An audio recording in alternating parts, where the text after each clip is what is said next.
one nation, under God, indivisible, with liberty and justice for all.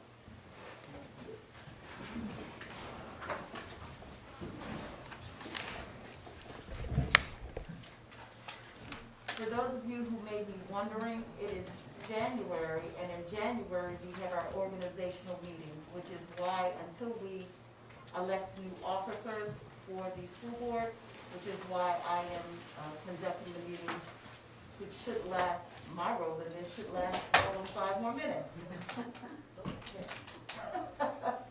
So with that in mind, I'd like a motion to approve the agenda. Move to approve. Second. All in favor?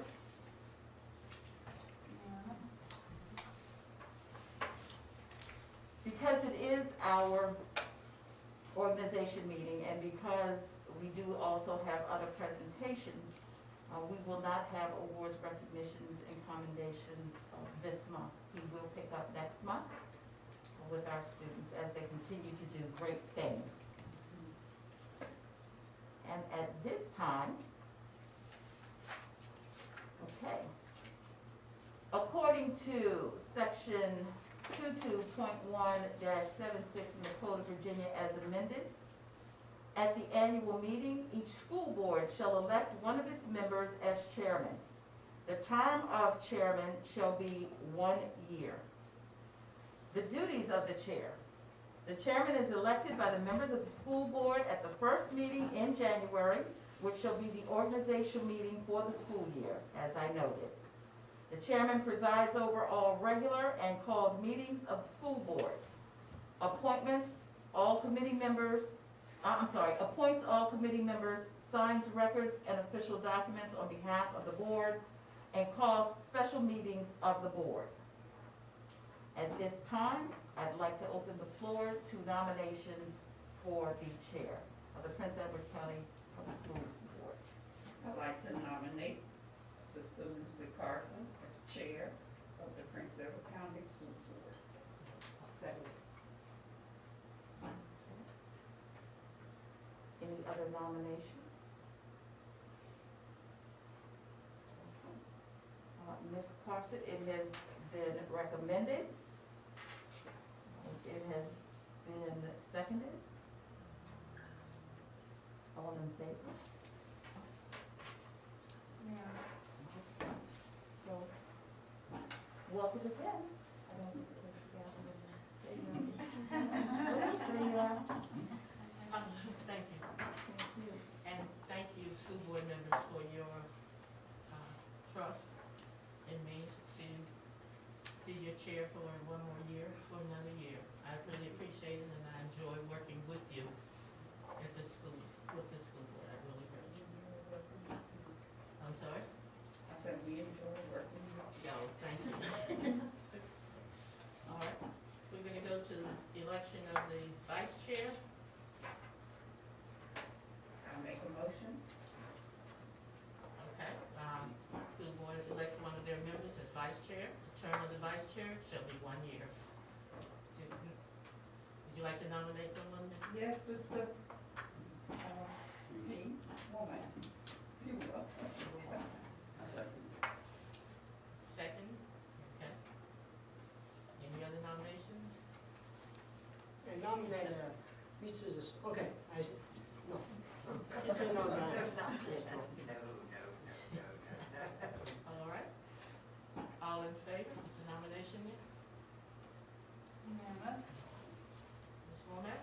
Again, thank you for your vote. I look forward to working with you too.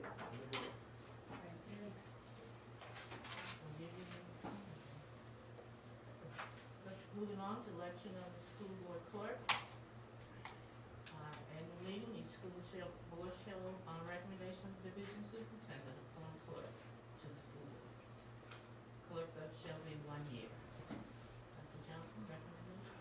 I recommend Ms. McConville, Ms. Janet McConville, to be the clerk of the board. I'd like to make a motion to nominate Ms. McConville to be the clerk of the school. I'll second. Second. All in favor? Unanimous, thank you.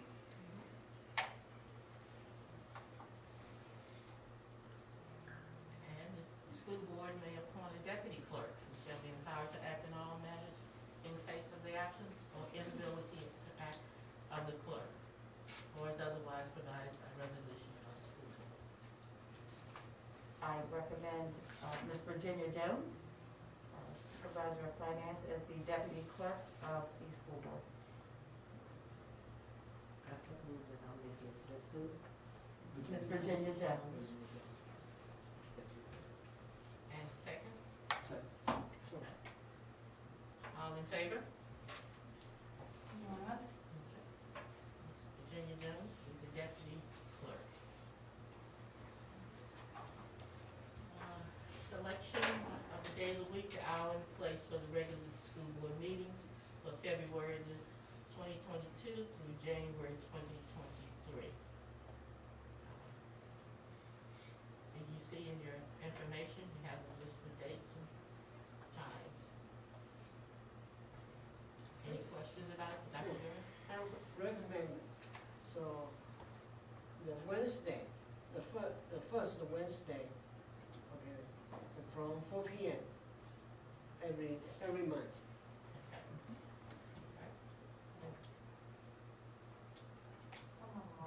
The dates are presented, the dates are an attachment. If you have not seen it. And I'm just, it's clarification, like for the month of April, when it's not the first Wednesday, is that because of usually spring break, Yes. Easter, that type of thing? Yes. Okay, that's what I thought. Just And making in sure. July, it's Same. the second because of the 4th of July. Okay. Yes. Any other questions about the? So what's attached is Yes. basically what we've been doing, correct? Yes. Yes. The August 3rd is highlighted only because our school calendar has not been set yet. So that date might be flexible. It's probably around the very first, it's probably the first Wednesday. But if we start school that week, we might want to push it back. So that's why that one's highlighted. And the one on June 22nd, the year-end closeout meeting, that's in my date and a time. Yes. Could y'all clarify for me what that is? Yes, we always do our financial closeout of the year in June, and it's always, it's usually the last week in June, towards the 30th. So it's not a long meeting, it is an open meeting, that's what it is. Okay.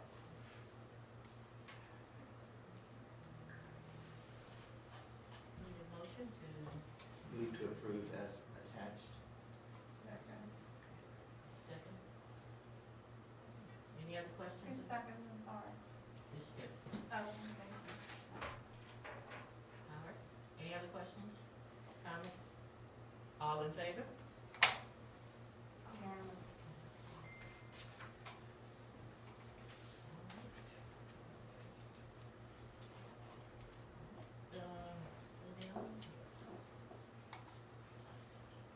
Approval of procedure for calling special meetings.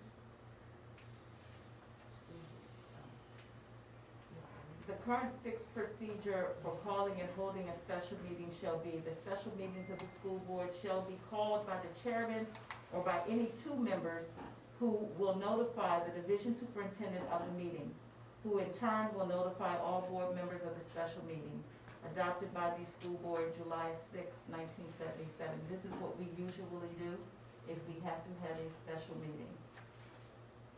Move to approve. Second.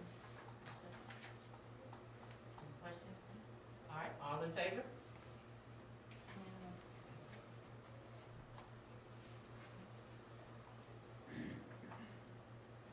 Appointments by chair for the Student Affairs Committee and Finance Committee, and representative to the governing school for global economics, technology, joint board, and the VSBA delegate selection.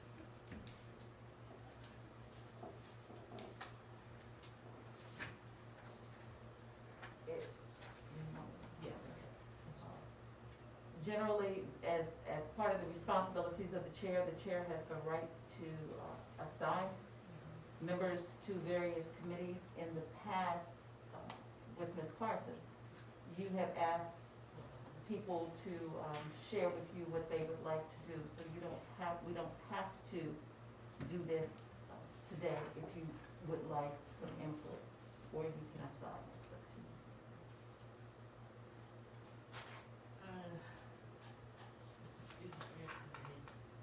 We would continue We with, need to continue, we would with the same continue if ones. that's with the same ones until next month. And at that time, if you have a desire to work on one of these committees, you need to let me know, okay? We will continue with the same people there until next month, and then we'll change. You want me to just continue with my predecessor's, committee until we make the final decision? Until we make the final Sure. decision That's next fine. month, okay? Sure. So, the Student Affairs Committee currently is Dr. Gerb, Ms. Womack, and Mr. Farley, and Ms. Carson is the alternate. The Finance Committee currently is Ms. Carson, Dr. Gerb, and Ms. Kimbrough. Representative to the Governor's School for Global Economics and Technology would be Ms. Kimbrough. And the VSBA delegate selection currently is Ms. Womack. Dr. Gerb is the alternate. And you see the purpose of each committee, so. Ms. Carson, when would you like for board members to let you know? So it stays fresh in your mind, please let me know by Monday, okay? There you go. Don't forget, or if you can let me know before you leave today, if that's better for you, but let me know by Monday at the latest, please, so I can, we can have those committees set up and ready to go, be voted on next month, okay? All right.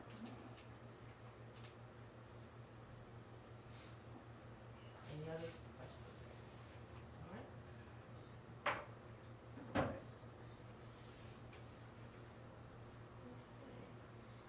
And at that time, I guess we, Dr. Johnson, empower the Student Affairs Committee to act. We'll do all that next time. Well, But we have. no, to at continue. this, we need to do this Yeah, we need to do now. that That's now. all. Okay. All right. As a school board, as this entity usually gives authorization for the Student Affairs Committee to act on behalf of the school board to hear discipline referrals. Attached are the policies. My recommendation is that we continue to empower or give authorization for the Student Affairs Committee to act on your behalf. That is my recommendation. Further recommendation?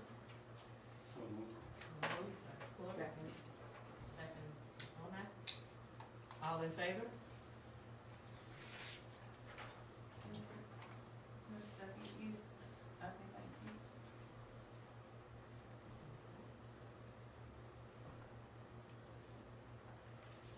Next is the designate a person.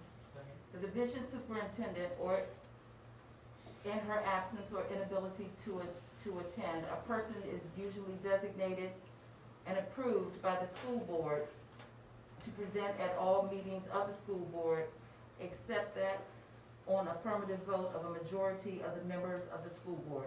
Attendance of the division superintendent or the designee may be dispensed with a special meeting on the school board.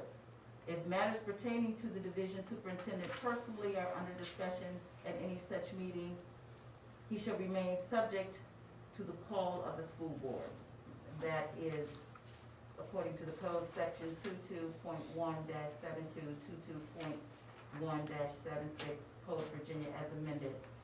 Basically, the board will allow a person, a designee, in the absence of the superintendent. I recommend that the Assistant Superintendent of Curriculum Instruction, Dr. Michelle Wallace, be my designee in my absence. You have a recommendation? Motion? Okay, make motion, second. Okay, and Mr. Farley, second. All right, all in favor?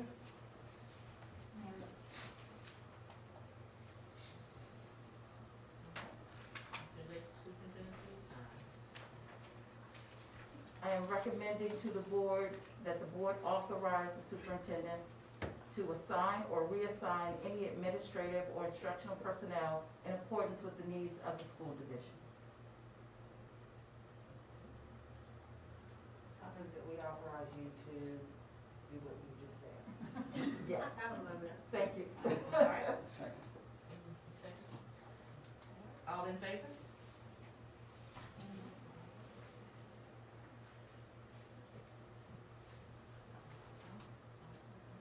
And the next one. I recommend that the board authorize the superintendent to assign, wait, I just think I did that one. You My did that. apologies. Okay. This is debt, this is debt. It has been the policy of the board to authorize the superintendent to pay school system debt service as soon as possible following the first day of each month. I Yes. recommend that we continue with that policy. Yes, I make motion to authorize superintendent to pay debt service. Second. Second. All in favor?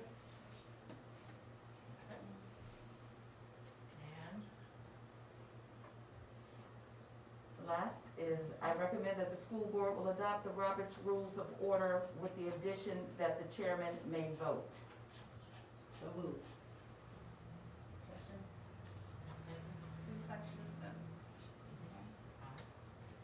All in favor?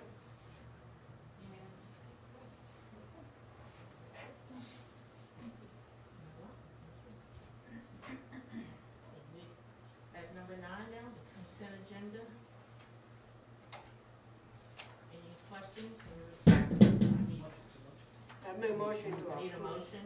to approve the consent agenda. Second. Second, Ms. Womack? Questions? All right, all in favor?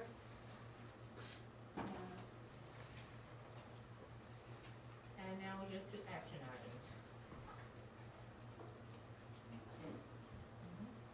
We presented in December the first read of the program of studies, and Dr. Wallace was very specific with all of the new classes that we were offering.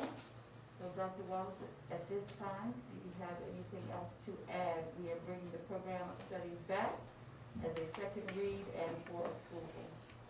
Good evening, Madam Chair, members of the school board, and Dr. Johnson. There are no additional changes to what you saw last month, and we did have a comprehensive review last month of all of the new programs that we're planning to offer, primarily at the high school.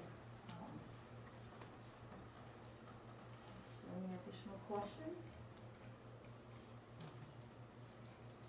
Okay, at this time, then we are asking that the board approve the 2022-2023 program of studies.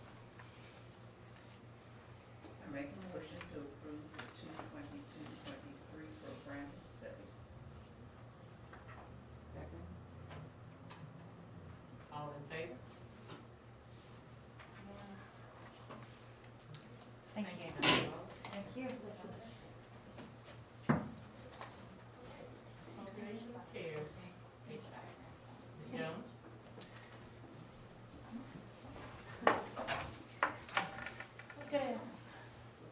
Good afternoon, Mrs. Carson, School Board Chair, Board members, and Dr. Johnson.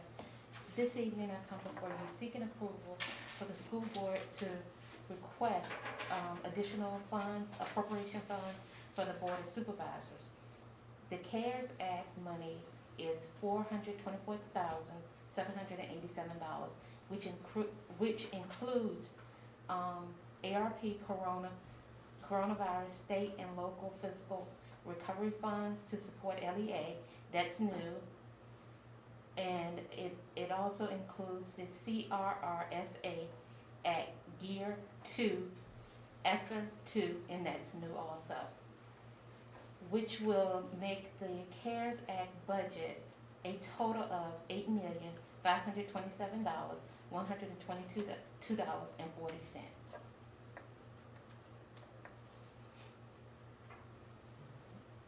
So we are recommending that the school board request from the Prince Edward County Board of Supervisors to appropriate an additional $424,787 to the CARES Act budget for the 2021-2022 school year.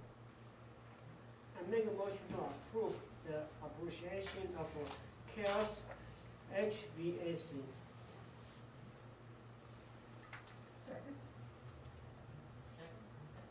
All in favor?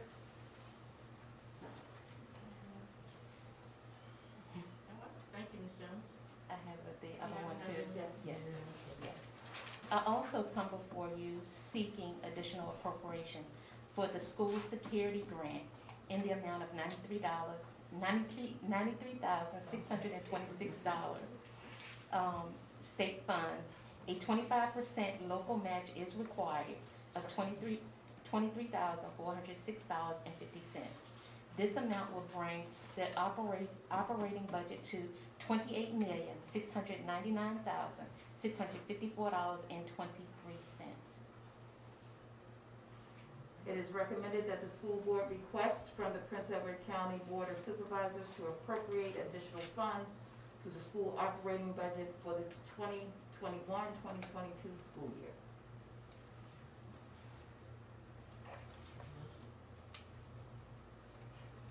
Okay, I also make a motion to appreciate of a bus driver grant, school security grant. Second.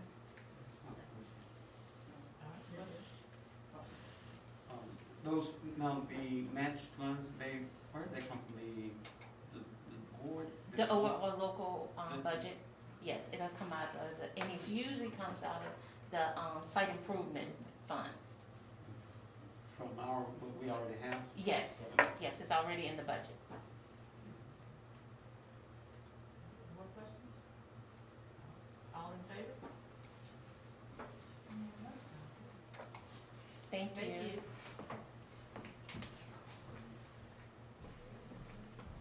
All right, we're down to number 12, information items. Yes.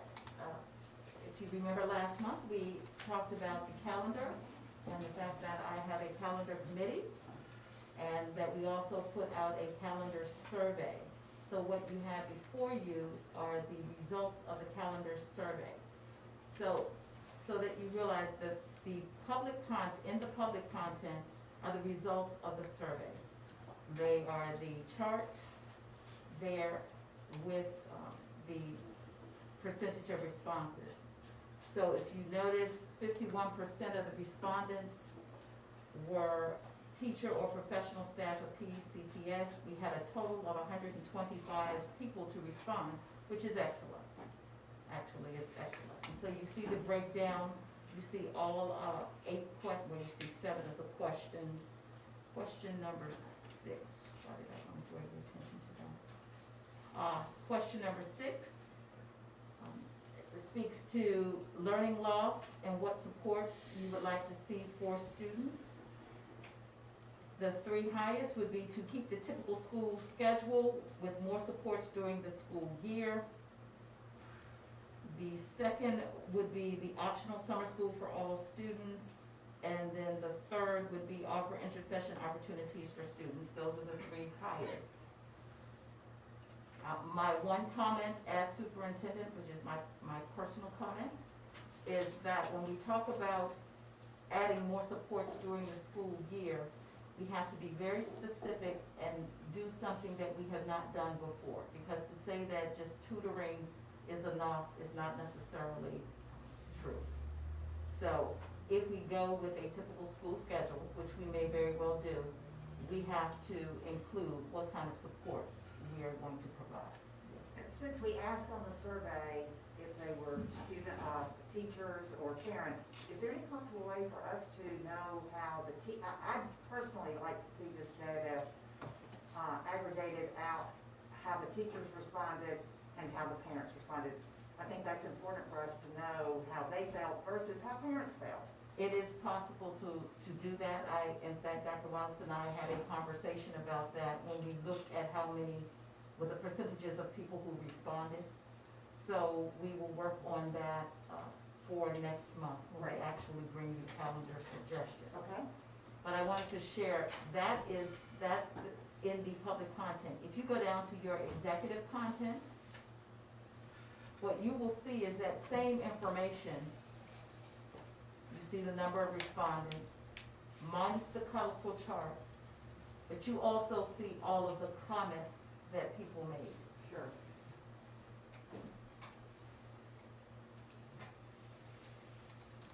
The comments are not necessarily made public just because there is some identifiable information in them, so that is not made public. But you do see the comments, and I thank everyone who took the time to fill out the survey, to complete the survey, and to offer comments.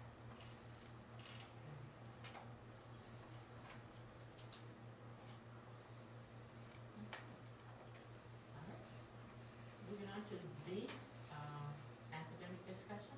Dr. Johnson. Sorry, I was taking notes. So moving down to our academic discussion. Usually around this time, we just provide you with a brief update regarding our gifted education. As you know, we changed our gifted programming over the last few years to make it more accessible to our student population. So we just want to talk a little bit about that, and Dr. Stiff Johnson will present that information. That will be followed by our most recent high school SOL data and benchmark data by Dr. Wallace. Good evening, Madam Chair, school board members, Dr. Johnson, visitors, and guests. So what I have for you today is I have a breakdown of our gifted students for the current year as compared to last year. And so, as you can see, we currently have 99 students in our gifted program this year, and last year we had 112 students. The biggest difference in that decrease in the number of students that we have in our gifted program this year is we had 19 students to graduate from high school that were in our gifted program. And so then I broke it down by ethnicity and gender as well, so you guys can see the number across the board of how many students that we actually have in those bands. And then I went further to break it down to students' participation in advanced learning options, such as advanced placement, the government school, and students who are enrolled in dual enrollment classes. And then the next chart you will see, it shows you the percentage pass rates on the quarter two benchmarks. So as you can see, we don't have any data for 7th grade, but 2nd grade is a grade level that is concerning across the board for us in all content areas, as well as the gifted students in 2nd grade and 8th grade actually. We discovered that in our data digs on Thursday, that 2nd grade is struggling. So we're working on strategies to mitigate the deficits with 2nd grade. And we do know that the 2nd graders were in the COVID year. So they were kindergartners when we shut down school. So they did have some learning loss, and perhaps they were not reading to the caliber that they should be. And we do have a large number of students who are currently PALS identified. So that would contribute to some of that decline in their passage rate. And then again, the same trend in reading for 2nd grade, and then 7th grade is at the 50 percentage point. So I wanted to provide for you some information on our gifted screening and our testing window. We actually have our referrals are being received now. The window opened up January 1st, so we can receive recommendations from parents, teachers, staff members, community members of referrals for students to be gifted screened. And then our gifted screening for all 1st and 4th grade students will actually be conducted between February 1st and the 28th. And of course, we use multiple measures to identify students for our gifted program before they actually go through the full battery of further evaluation. And so I did include the eligibility criteria for our general intellectual aptitude screening measure. Students are screened in these 3, and it is a full battery for COGAT, the verbal, nonverbal, and the quantitative, the HOPE rating scale, as well as the parent rating scale. The Gifted Advisory Committee, we've had already one meeting. We met in October on the 20th, and it is composed of 4 parents, 2 at the elementary school, 1 at the middle school, 1 at the high school, 2 school counselors, 1 at the elementary, 1 at the high school, the gifted teacher, myself, and a community member from Longwood University. Our next meeting is scheduled for next week on the 19th. And in that meeting, we will be discussing our continuing improvement efforts of our local gifted play that was approved back in March of 2021.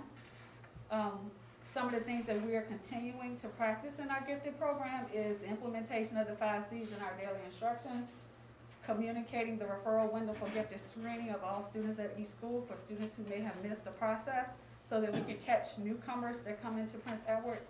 And also, we're going to be talking about the effectiveness of our previous screening that was done in the prior year to ensure that our screening process is equitable and inclusive.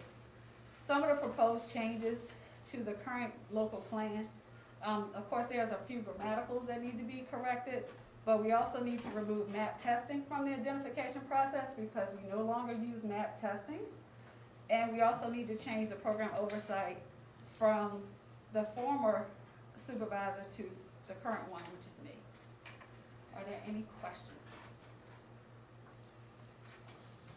What, you may have said this, why was there no data for the 7th grade math?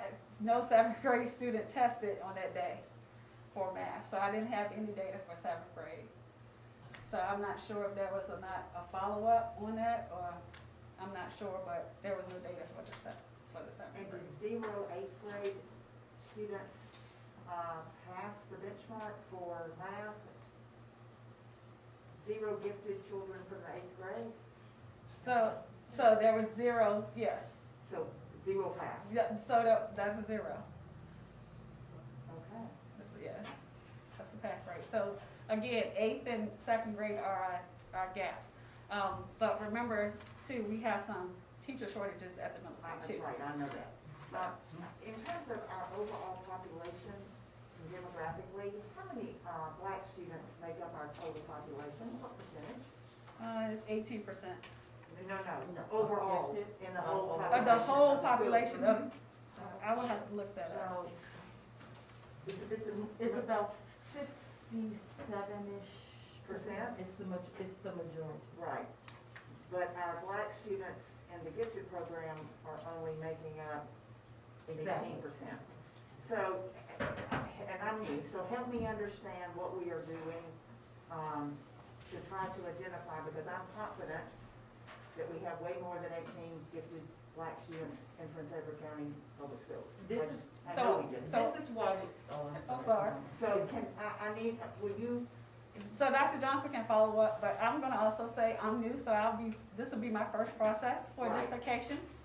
So, I've only been in this role for, what, maybe 7, 8 months? So I will be going. trying to identify. Let me back up and give you a little bit of history to explain this. So, before 2016, Prince Edward County was considered to be over-identifying gifted students. Everybody was gifted. Everybody was gifted. But there was also still this race-ethnic discrepancy. So all of our white students were gifted. Right. And the state recognized it and said, there's a problem here. So to rectify the problem, Prince Edward County made the criteria very rigid and said you had to be in the 98th, I believe it was the 98th percentile or something like that, to qualify, which means we had very few gifted children identified overall, period.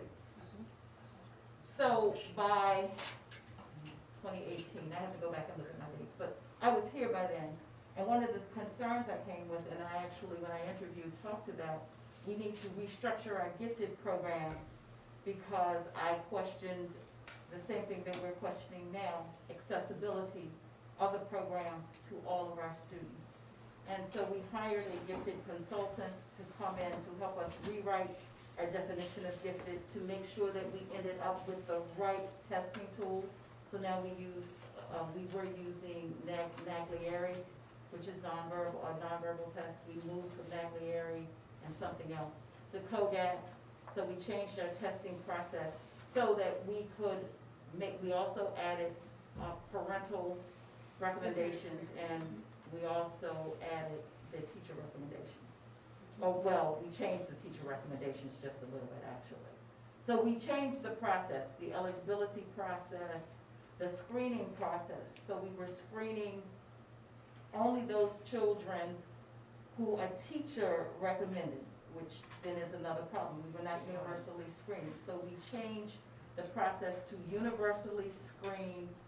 I believe we screen our first graders, which that's no question, I think it should be, but that's neither here nor there. I We think so. screen, Do what? probably second, but that's a personal bias that I have, and it's open for discussion, but we screen Everyone. in first grade. Everyone in first and fourth, we see. And then in fourth, and we added fourth grade In case we Because- missed some. in case we missed students who came in. We also decided that we needed to look at all of our students. So if you come in sixth grade, what happens if you come in sixth grade? Perhaps you need to be screened with CODAP. Perhaps you come in fifth grade, so that for whatever reason, you missed that first grade screening, you missed that fourth grade screening. We changed our process so that we could then screen any new child coming in. So again, all of these measures were designed to open it up, and to make it more accessible to all of our students. We just got this process in place, COVID hit. So when we first did it, that first year, we identified more African American students. But when I say more African American students, you're talking about maybe 4. Still very small numbers. Then COVID hit. So now we're really just beginning to implement for the first time with all of our students here and in place. Does that help? Yes, that helps me a lot. Frame- Thank you frame very it. much. Now, again, we are concerned about what these numbers look like, because if you look at special education, they're flipped. Oh, it's not. It's flipped, Uh-huh. where your majority will be students of color and your minority would be white. So that's problematic, and we are looking at this. And so that's why, another reason why Dr. Stith Johnson is doing this presentation today, because yes, we're looking at tier 1 instruction across the board, but we do have special populations that are part of our corrective action plan that we also have to make sure we look at and service. And that includes the gifted. So, Ms. Steph, you have a question? No. Comment? Dr. Corbett? How many, when you have a pass rate up there, how many students actually took do you have that information about how many actually took it, like in 8th grade, how many actually took the test? No, but I don't have it in front of me, but I could definitely get it for you. To clarify something, most gifted students in the 8th grade are going to be in algebra or geometry. So Right. that 0 could represent a single gifted child. Right. We could pull that information, but that's probably a very tiny number because the kids would be in algebra or geometry. Do any of the 7th grade students, any of our do 7th grade students take algebra 1 and 8th grade take geometry? There are 8th graders that There are take some. both algebra and geometry. Right, okay, but Yes. some 7th graders could be taking Algebra. algebra, and could that be the reason there's no data for 7th grade? It could be, so It there could was, be. yes. Okay.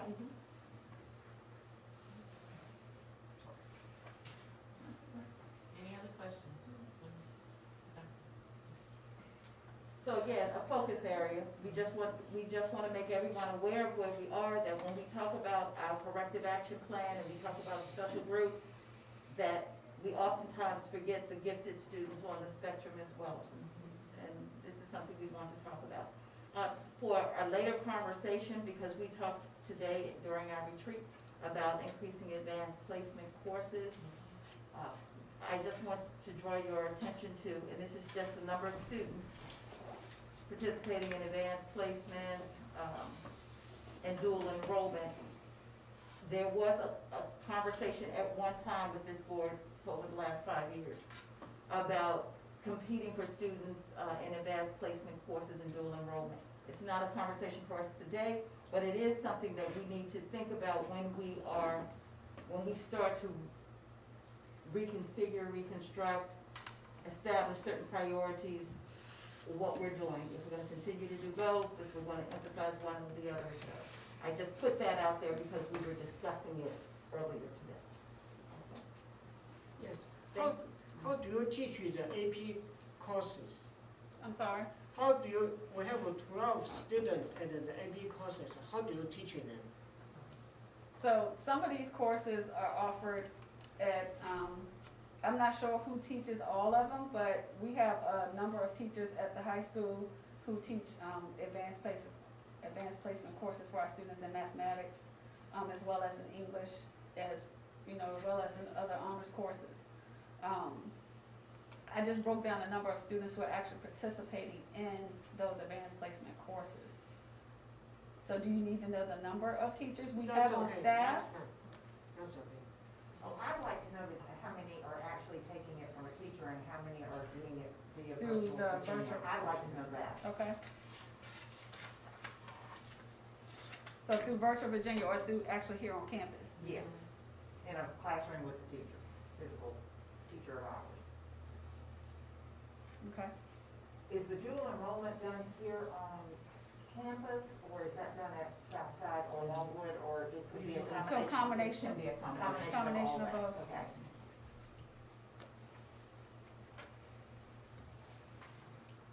Any other questions? Anyone? Thank you, Dr. Smith Johnson. You're welcome.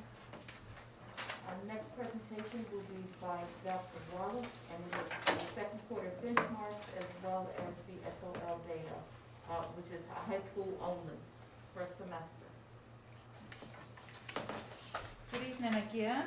You have in your, on your desktops, the data that's also on the screen.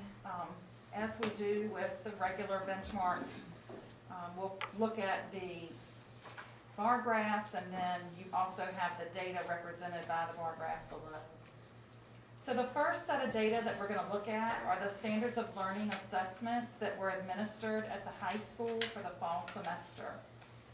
In this graph, we felt that it would be beneficial for you to see where our students are now as compared to where they were last year. And so we've compared where they are now, which is that third column under each different content area. Thank you, Mr. Walker. And that is compared to the fall of last year, which was a COVID year, and the spring. So we did not do the overall. We could, and we talked about doing that, but we wanted you to see fall and spring from last year.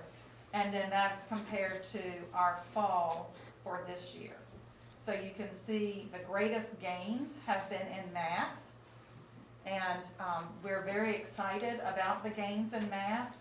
Those teachers have embraced a lot of the professional development as well as the student engagement strategies. They are using more hands-on activities in their classrooms, and that is evident by the data. We as administrators have also seen in classroom walkthroughs that they are using those strategies. In history, you'll see where we compare again to the previous year. And then we have our science, which is an improvement over last year. Keep in mind, in some of these areas, we've also had staffing issues. And also keep in mind that we have some new teachers in these areas. English did take a little bit of a drop this year. And again, we think that some additional supports are needed there. So we will be deploying additional supports to those teachers who need it. When we look at the numbers and how those numbers stack up, when you're reading this data, you'll see the fall and spring from last year on the left, and the numbers of students represented by those percentages. This is the total number of testers in those student groups. So you can see kind of how those student groups stacked up to last spring and fall compared to this spring and fall. The next set of data that we'll look at is a comparison of our SOL historical data. And let me explain what this is. If you'll remember, a couple of months ago, I did a presentation and kind of mentioned SOLs and how they would be, the state would be using SOL data for accreditation. And it is as if last year did not exist, and the previous year when we did not take SOLs. So VDOE will be using our 2018-19 pass rates for accreditation purposes. So they do a 3-year average. They will skip last year's average, and they will use this year, 18-19 and 17-18, when they do a 3-year average. When they compare growth, well, high school really doesn't have growth, so it's kind of irrelevant here. Basically, what this is saying is, in this year, schools are expected to recover the last year and a half and be at or better than the performance of the 18-19 numbers. So that is the justification for showing you the comparison of the 18-19 scores. I did not want to neglect last year because to us, we know last year was real. And last year does have an impact.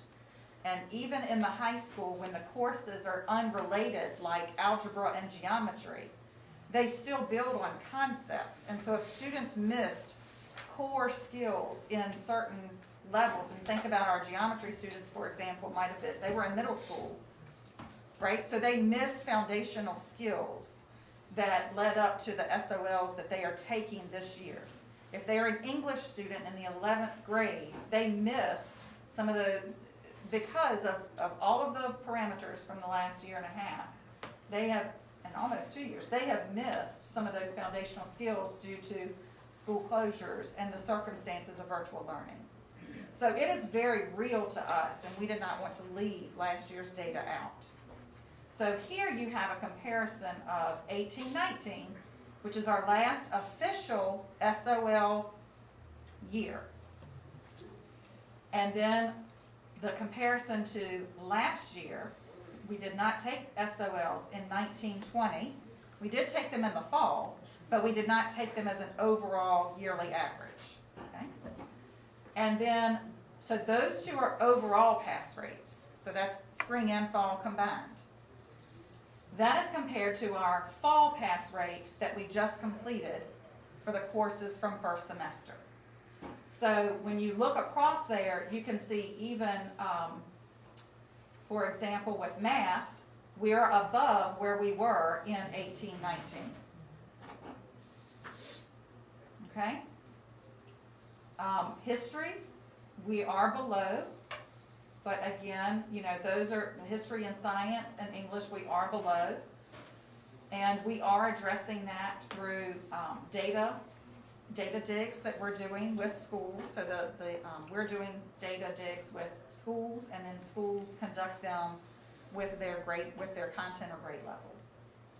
And they are putting strategies in place this semester. We have addressed our curriculum. We are still working with teachers on implementing that curriculum, and we will be revisiting the curriculum. Team will reconvene beginning hopefully in January, February.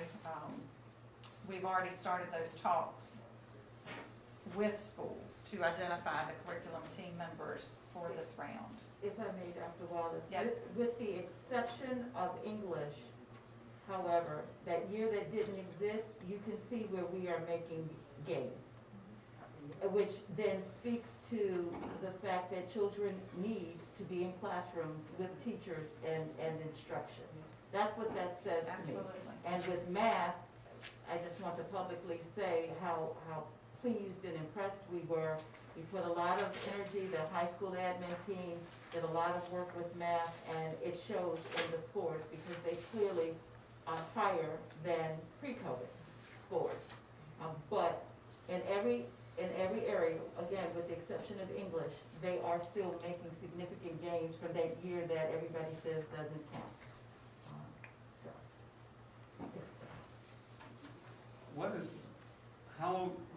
How do you explain the difference in that, the number of tests from 3 Which line are you looking at? You mean like the number tested, so from 363 to like 81? To 152, yeah. Yeah. So remember, the 363 is spring and fall, Right, Okay, that's Okay. spring and fall. okay. and then the overall tested for the 152 for last year, a lot of students didn't test. Didn't test. Okay. That's But that was because one it doesn't semester, count. that was just one No, semester? that was of the whole year. That was the Okay. whole year. Oh, okay, But a lot of students did not test, okay. okay? And the state also has changed some of the testing requirements since 2018-19. So the state has reduced the number of SOLs that a student has to take in the high school to graduate, to get to get their verified credit. And so some that some also didn't accounts. have to test, That's correct. okay. So for example, a chemistry student who's taking chemistry, if they've already passed the biology SOL, they don't have to take the chemistry SOL. But chemistry is what typically raises student, high school scores, because your students in chemistry typically pass the chemistry SOL, 100% pass rate, or very high pass rate. Yes, ma'am? We had 363 people who took it in the math tests, Alpha 1, 2, All of them. whatever. And 81 first semester, even if we double that, even if we triple that the second semester, we don't even get close to 363. Is that a similar thing, that they don't have to take as many math as That is the West? correct. Yes. It's So not for- that we have that many less students taking math. No, ma'am. Okay. So for example, Algebra 1 is the test that students in the high school have to take. That is the state's requirement, it's a federal requirement. You have to pass Algebra 1. You have to pass Algebra 1 for verified credit. Yes. Some of our students take that in the middle school. So you take those numbers out off the top. If they have tested Algebra 1 and they don't pass it, they have the option to do geometry. They have to take the Algebra 1, but once they pass the Algebra 1, they don't have to take. Any more math SOLs? That's the last, they only That's have- correct, Mr. Walker, right? That's correct. Okay. The state has changed the requirements in the last 3 years Right. for verified credit. They only need Okay, 5. I understand that. Yes, and that is in the program of studies. So if you want to read up on it a little bit more, it's in the very front of the program of studies. That'll tell you exactly what they have to take and pass to get a diploma in Virginia. So the past state superintendent, Dr. Lane, during his tenure, worked to reduce the number of tests that were given to students, and so that is the result. Now, I'll tell you, the result of that, when you have less students testing, if you have less students passing, that does impact your data. Sure. So if we can just take a moment here, Dr. Wallace, I recognize it's 5:30. Yeah, it's 5:30, see if we have any, participation.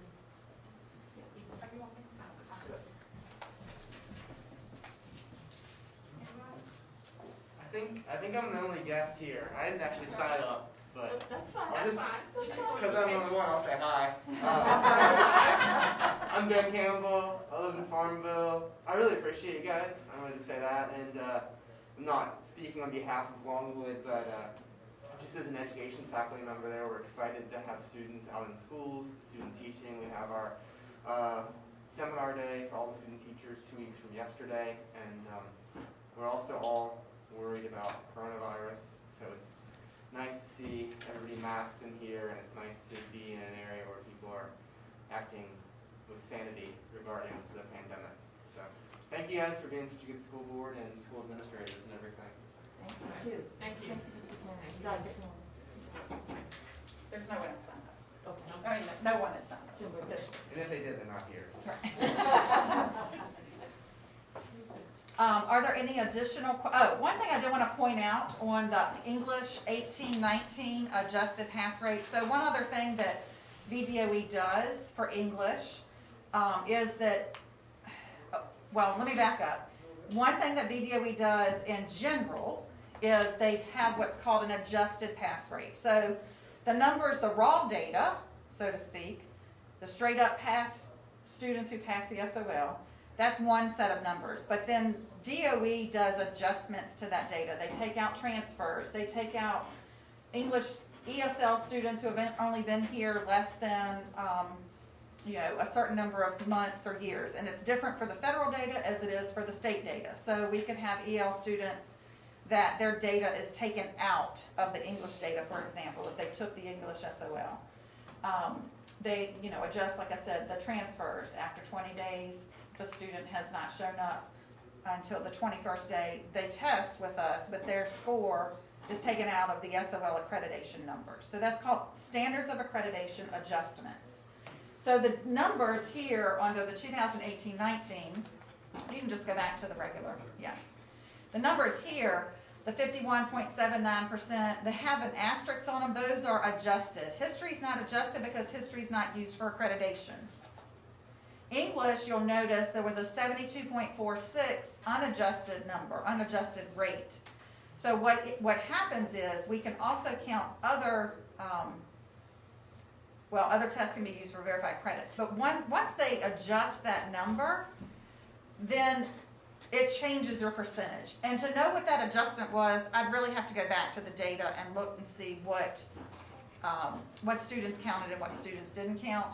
But I just wanted to let you know that just because English might be where it is, the other sets of data are unadjusted numbers. So usually an adjustment only inflates your data. Okay? I have a question. Yes, ma'am. And could you again tell us what years they're gonna look at for, SOL, for accreditation? They're going to look at this current school year. This Now, this is what it is today on, today at 5:30. yes, ma'am. Okay, We have a new administration coming in. Everything could change in 2 weeks. yes. At the current, they are going to look at 2021, 2022, which is this current school year. That's going to be what drives accreditation for next school year, because accreditation rating is driven by the previous year's SOL pass rates.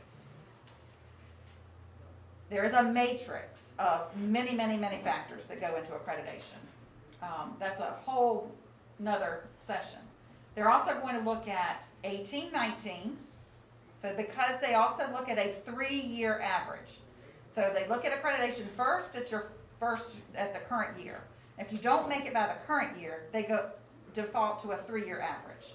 The 3 years are this current school year, 21-22, 18-19, that's 18-19 data year, and then 17-18. Those 3 years will be used for calculating the 3-year average. 19-20 is not used because we only tested in the fall. And 20-21 is not used because we tested with varying circumstances. And it was the pandemic. And schools' accreditation was waived. Thank you. Yes, ma'am. Now we'll move on to our benchmark data. This data is like the normal data that I showed you at benchmark time. So you're very familiar now with looking at this data. For the sake of now that we are using the 18-19, since we have found out that that's what they're resulting to, I did include those numbers in there this time for you to kind of do a comparison of how those numbers look. Now, 19-20, everyone in this division tested on benchmarks in the second quarter because the pandemic had not started. Okay, so we have data for 19-20 for our students. So going left to right, English 2, you can see where we are with pass rate. Dr. Smith-Johnson did kind of already mention the COVID slide. Those students were in kindergarten when they went out for COVID. And we do see that that has impacted that student group the most. Our COVID slide has impacted our second grade students the most, based on the data. So English 3 and 4, you do see some gains, slight gains from last year this time. English 5, we do have a drop, but also keep in mind we have some staffing And then you can also see where we are with 6, 7, and 8, where there are increases over from last year.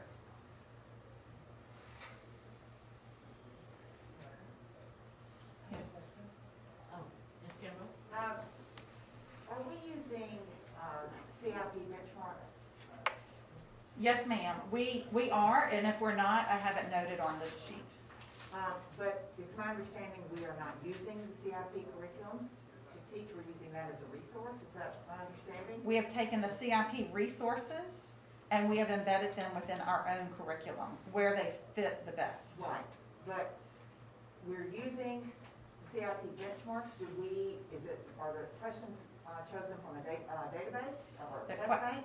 The questions are chosen from a test bank, but that test bank, it's from multiple sources. Right. And the CIP questions are not specific to the curriculum itself. So, let me, the CIP, the benchmarks are created much like the SOL tests are created. And the test questions are, but if you were to look at the CIP curriculum, I think you would find that what we are using right now with some of our other curriculum resources is more aligned to the state's curriculum framework.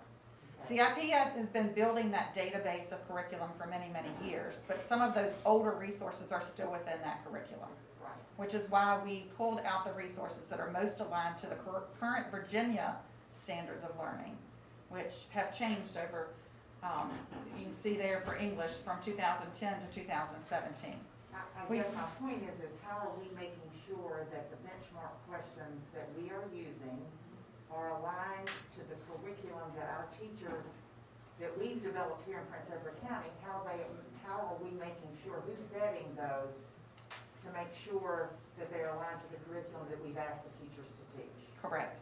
That is a concern that we also have, but we, for right now, decided to stick with the CIP curriculum, or the CIP benchmarks, because when we built our curriculum guide last year, we still use the same pacing guide as the CIP benchmark assessments.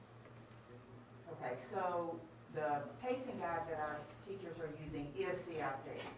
The pacing guide is ours, but it is built off of the same timeline pacing from CIP. Right, so that if U.S. history, for example, is supposed to start with Jamestown and get to the War of 1812 by the first 9 weeks. We are doing that as well. Our curriculum says that, and so does the benchmark of what we're testing, is what I'm asking. Correct. Yes. Okay. All right. I just want to make sure that the question, as a former teacher who had to give benchmarks that they were similar, that were based on a curriculum that was similar to mine, similar is not the same, as you know, that the data is something that's meaningful, because if we are testing on a curriculum that we're not using, then, I want to make sure that that's being vetted. Yes. That is something that, so, if I can give just a little bit of context. Yes. So, in 15, 16, so the year before I came. So no, a year before that, so 14, 15, teachers were creating their own benchmarks. There was a problem with that because there's a problem with that. There's no standardization, there's no comparison.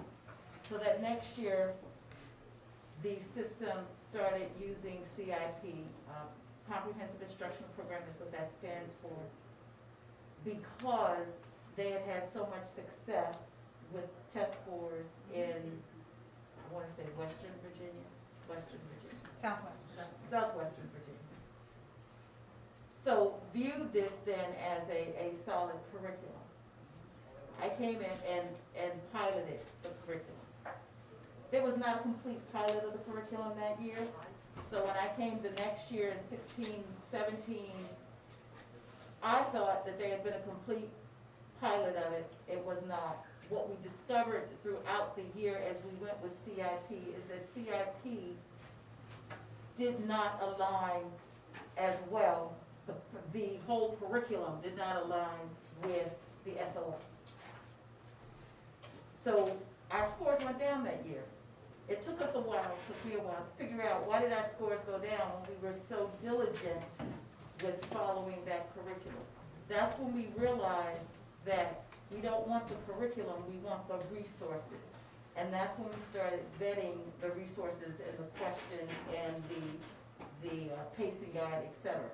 So we have gotten to the point where we don't use the curriculum at all. But the benchmark right now is still the only piece that we have that's more standardized, and is why we use it.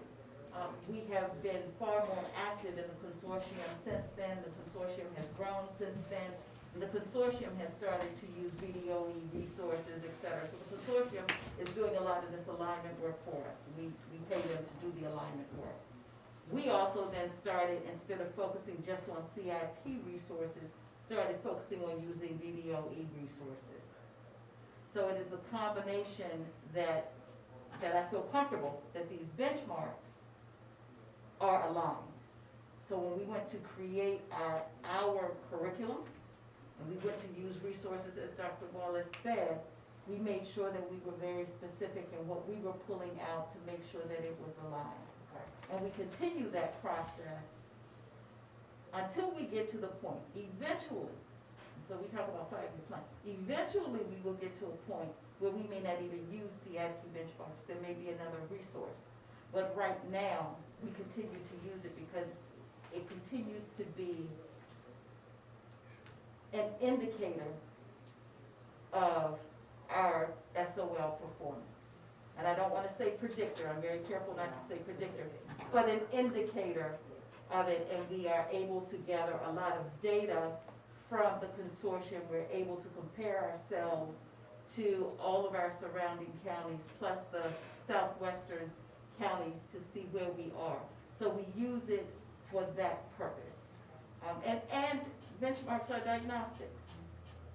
They're diagnostics, and that's how we use them. We look at the strands, et cetera. So it's not just about that total number. Does that help frame it? So ultimately, our curriculum aligns more with SOLs. Absolutely. Than with the benchmark. I won't say than with the benchmarks. The benchmarks are a part of that. But what I will say is the curriculum we've been working on Right. aligns far more with SOLs than before. And that includes our pacing guides, our resources, everything that we have chosen. A lot of work But continues not to go. totally. Yeah, not totally. If you want to look at something that's going to totally align, then we need to use the SOL samples. And they may call them something else, Dr. Wallace, but I'm calling them the Yeah, same. they have very limited SOL lesson plans, Yeah. you know, which is why you cannot just pull from the VDOE resources, because there's only so much capacity at the state to develop those lesson plans. They're actually developed by teachers across Virginia for VDOE.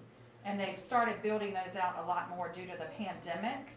So that's been great, like especially in math. And that's one of the reasons I think too math has increased, because we're using what's called their just-in-time resources, which is strictly aligned to the standards of learning.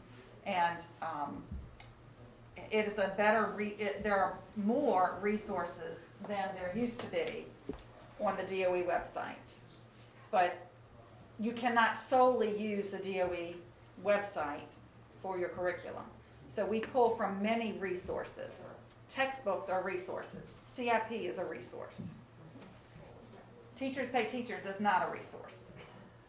Say that, that's part. Teachers pay teachers. There is a website out there called Teachers Pay Teachers where teachers have created, that's not a resource.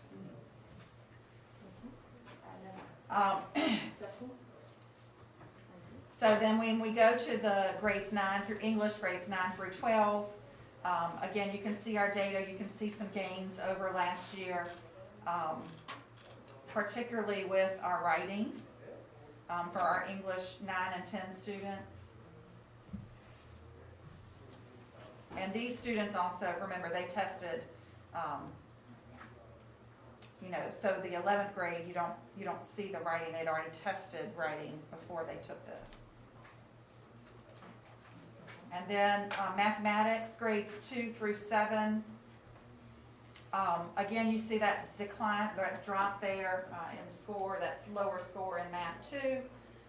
That is consistent with our reading data and all the other data coming out of second grade, where we do think that COVID has hit our students the most. And we did talk with the school about, or the principal administrative team, about how they can target some of those skills needed by using the data from the benchmarks as well as from other assessments. And we don't use just benchmarks as an assessment of student knowledge.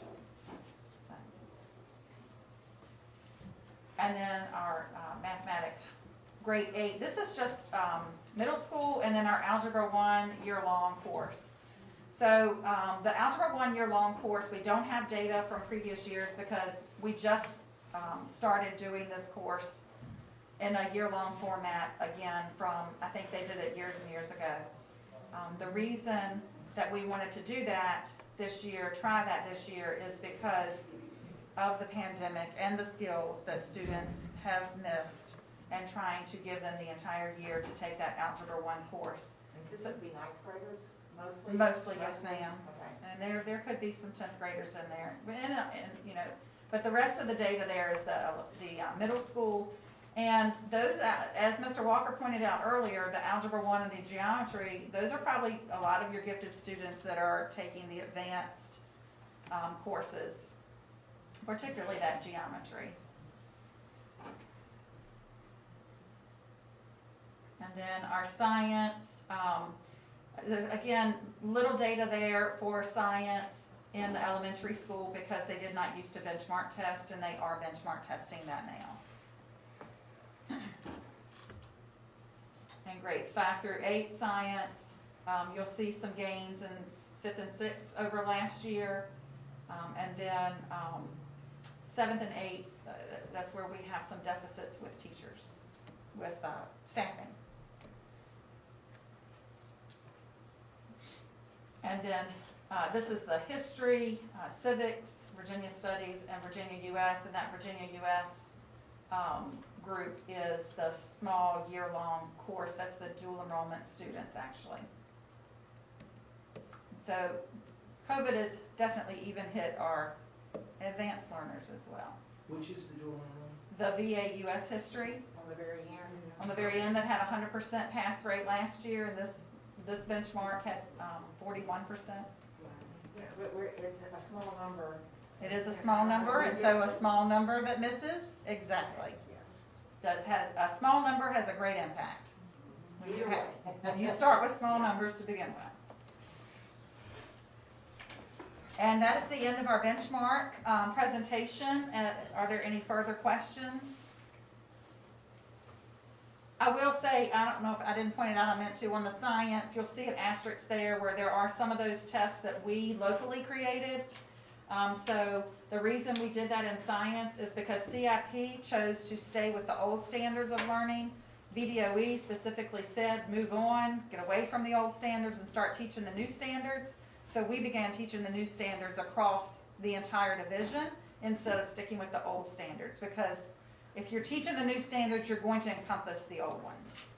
So we made our own benchmarks for that, which has been a good little pilot for us to see how we can possibly make more of our own benchmarks in the future. And I don't know when that will be. We want to make sure we have a solid curriculum before we do that. And the Science 5 one, which is an actual SOL test, I made myself, the teacher did not make it. So I made the Science 5.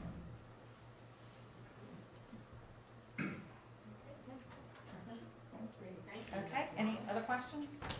Thank you.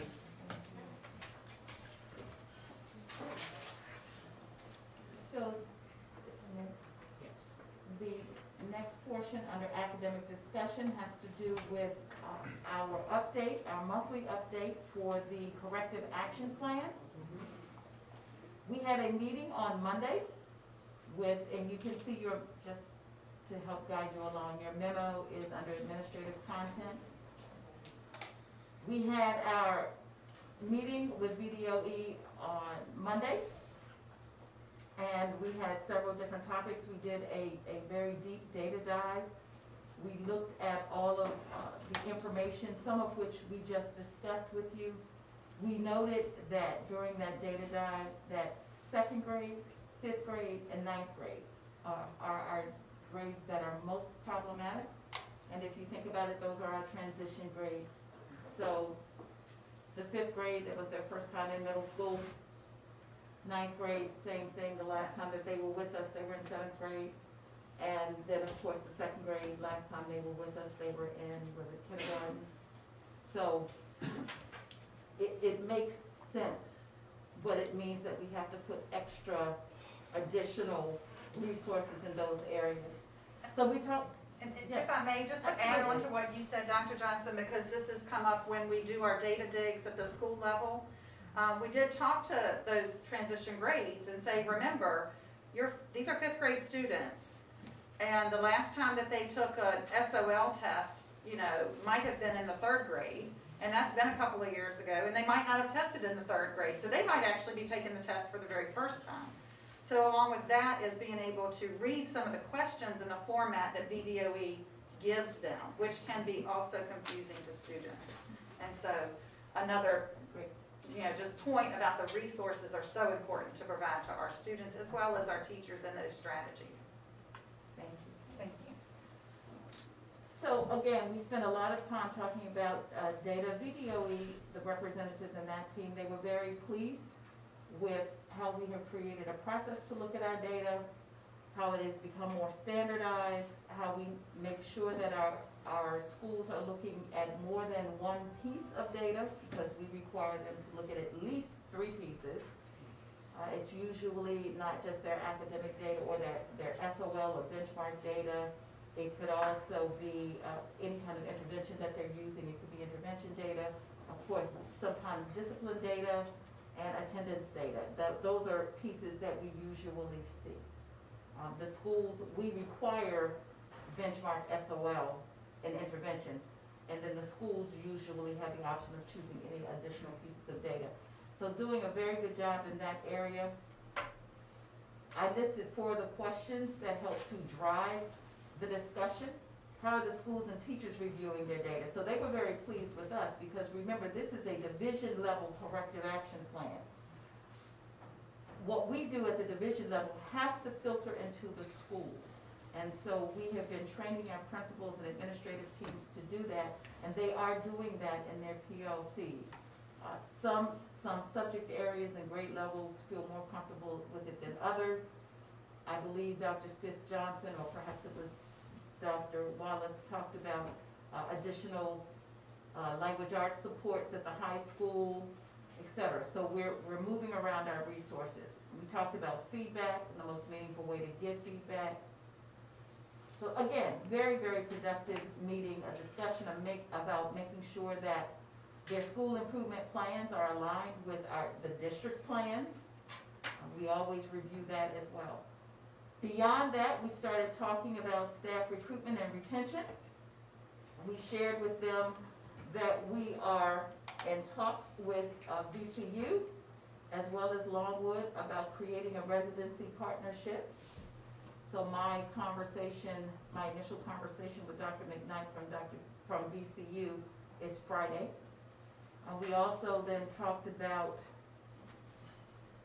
the vacancies that we have at the various schools, and we have talked about vacancies earlier today during closed session and the impact that that has had. We talked about the fluidity of the professional development plan, that yes, we have a professional development plan, it's solidly laid out. However, we are clear about, as we do walkthroughs and as we look at data, if we need to change things in the professional development plan, we can do that. We do that. Well, let's see. We also talked about the matrix. So it's like a self-assessment, much like the board did a self-assessment probably this time last year, or maybe the year before. We had to do a self-assessment around how we felt that we were doing with the corrective action plan. Our former liaison, Dr. Cox, also ranked us. And then our next meeting, which will be in March, BDOE will rank us as well. BDOE does a report. They will do a report to the state board around our progress in February. And then the last thing that we talked about is we will have a new executive liaison, and his name is Dr. Sam Shields, or Sammy Shields. And he used to work with us as a contractor, and I think it was 2019, I believe it was, for a short time, before they changed the process. So a very productive meeting. Again, VDOE team, the Office of School Quality, seemed very pleased with the progress that we were making or are making. You can see in the executive content, you can see that is the actual agenda. I always put the actual agenda in so that you can see the essential, let's see if these links, okay, some of the links will not open, but you can see what we linked them to and some of the information. You can see the principals listing. We talked about graduation. I don't think I mentioned that. We talked about graduation and the cohort. We provide these updates to them, and is a part of the MOU. We talked about security, virtual learning, etc. So you can see all of that there. Any general questions about that meeting? The meeting lasts usually about 3 hours, and we're just focused on data. Any questions for Dr. Johnson? Okay. Dr. Tobin, did you have? No, thank you.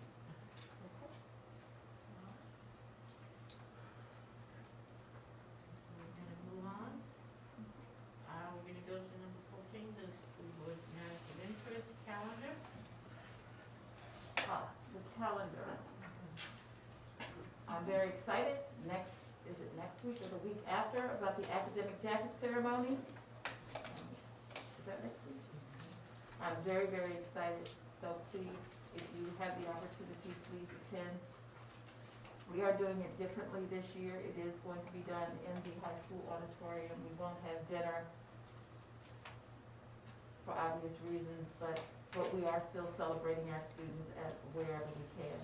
Our first budget work session will be January 19th in this room at 5:15. That is also next week, the day before. So that's 2 days that I'm asking from all of you for next week. But that's the one that we meet with the board? No, sir, the 19th, next week, is this group's first budget work session. During that time, we'll talk about ADM, what ADM we're gonna use, we'll talk about the priorities, things that we discussed today.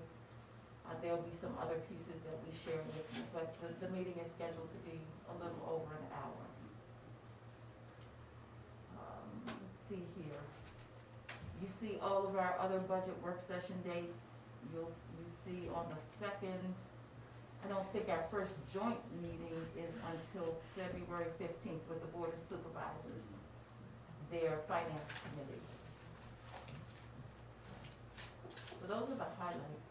I'd like to put in a plug for the spelling bee tomorrow night, Yes. or tomorrow afternoon. I think it's at 5:30, not 6? Is it 5:30? 5:30? Yes. So if you don't have anything to do, you want to come see 15 really amazing spellers, it's at the middle school cafeteria. And you have a vested interest in that. I do have a small vested interest in that spelling bee, but they've all worked so hard. It'll be live on Facebook as well. Thank you. Okay, thank you. Say it again, is it 5:30 or? 5:30. It's 5:30. Tomorrow afternoon Nice. at the middle school. Yes. Just so that you know, tomorrow, I am also meeting with the calendar committee. And I believe we should be finished by then. I think we should be finished by then, or close to finished. But I am meeting with the calendar committee tomorrow. All right, so those are the calendar highlights.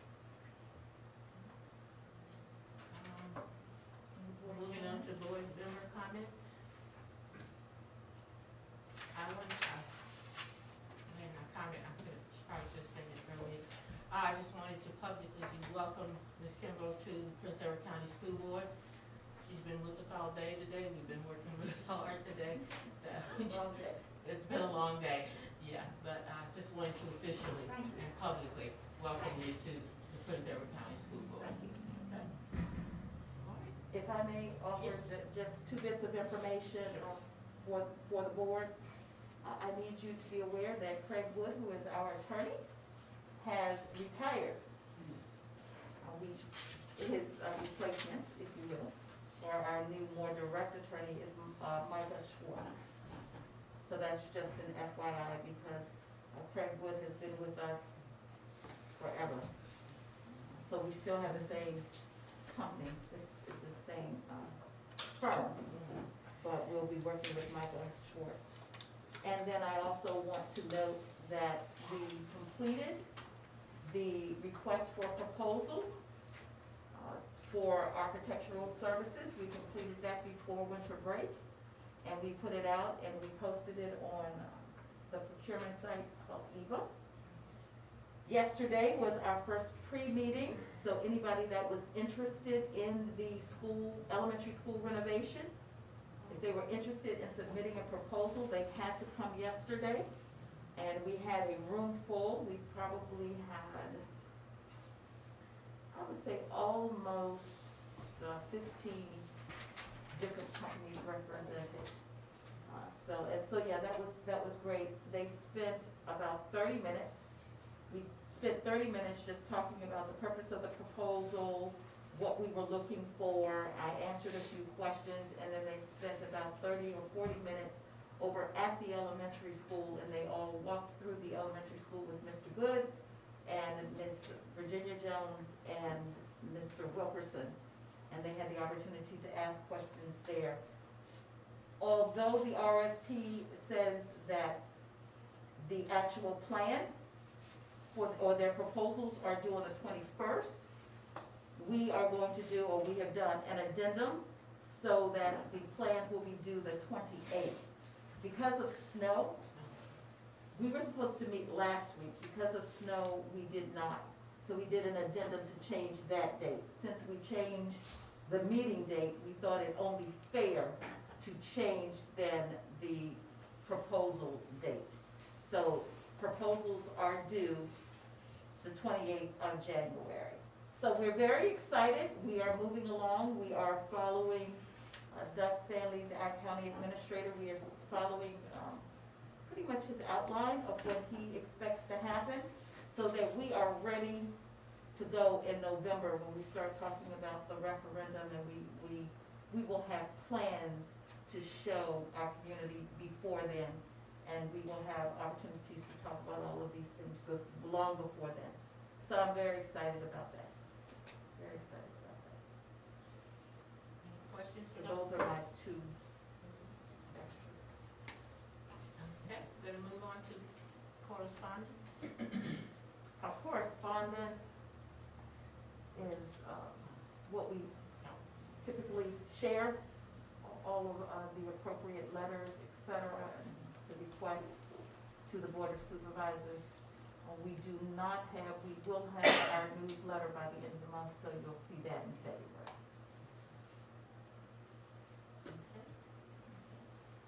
And that's it. Obviously, we need to return to closed session to finish up a couple items there.